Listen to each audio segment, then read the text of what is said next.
Hi guys, this is Jan Mata with stampingwithmyfriends.blogspot.com, and today I want to show you what I do with my extra cards that I get. If somebody sends me a sympathy card or a Mother's Day card, or if I get any kind of paperwork from the kids' school that they've always wanted me to save, you can only save so much of that, so you only have so much room.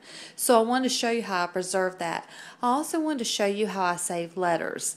So we're going back to the Project Life album because obviously this is the way I keep my memory keeping done. And so I put it all in this album.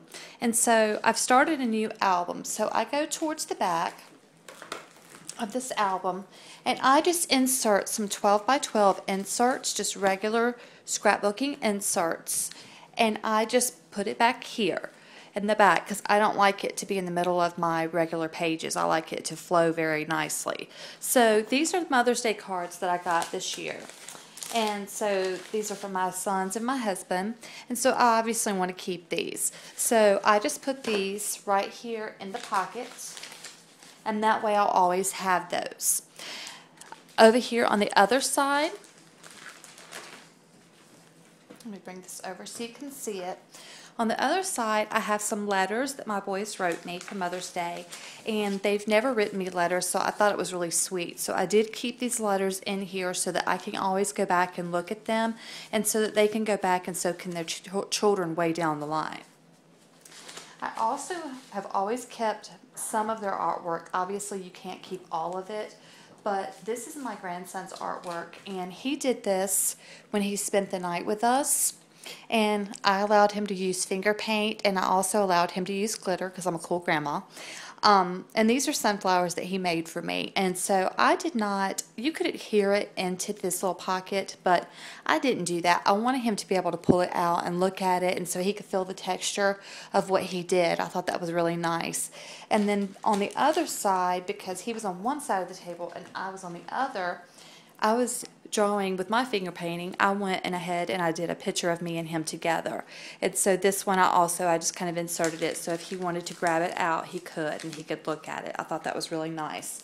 And I actually took a picture of us doing this. It's right over here.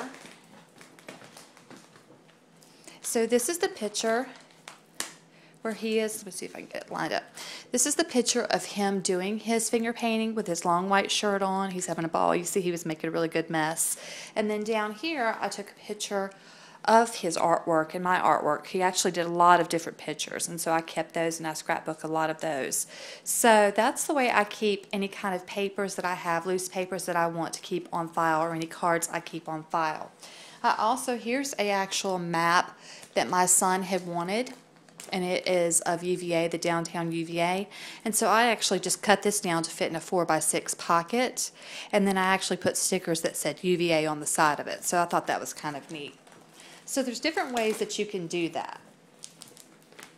Now, as far as the letters I have are from my son that's in Parris Island right now at boot camp. And one of my friends actually gave me the idea of keeping the letters in the scrapbook and preserving them.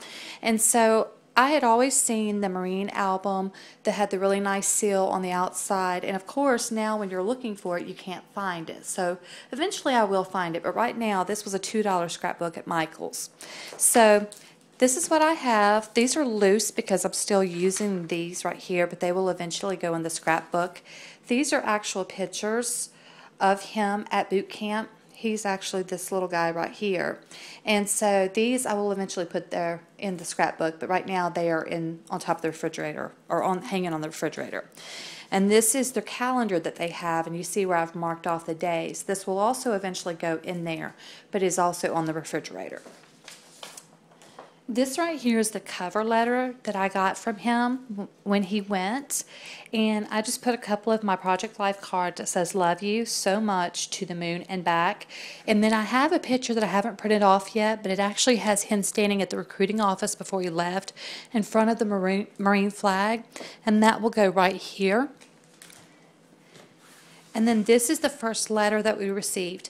And I actually keep the envelopes as well because a lot of the envelopes will have different, and there's a lot of glare, but a lot of the envelopes will have different Marine seals on them. And then this is a letter just a lot telling us not to send any kind of perishables or any kind of, let me see if I can get rid of that glare, guys. Any kind of perishables or anything like that to him.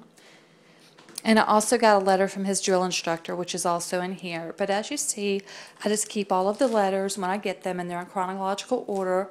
And you can see, like, this right here is how it has the different kind of paper, and at the top you actually see the United States Marine Corps. So I think that's really neat. So every time I get one, I put them in here, and I've just tacked them onto the red paper. And if they're a loose page, say for example this letter right here is pretty long, what I did is you can actually pull it out, and this part is just the front. This one's to his dad, and then this part over here is actually 2 pages. So I just adhered it at the top, and that way you could see both of the pages. So that will go in there. When we go to his graduation, obviously the things that have been on the refrigerator will go in here when we get back, like the calendar and things like that.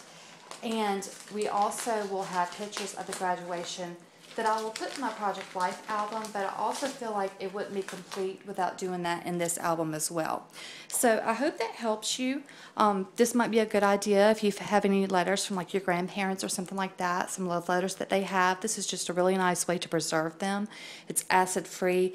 They actually say if you keep the letters folded over time, it actually will ruin your letter. So it's actually best to put them in type of a scrapbooking system. So I would totally suggest doing that. If you have any questions, just shoot me an email, and you can check out my blog at stampinwithmyfriends.blogspot.com. Thanks.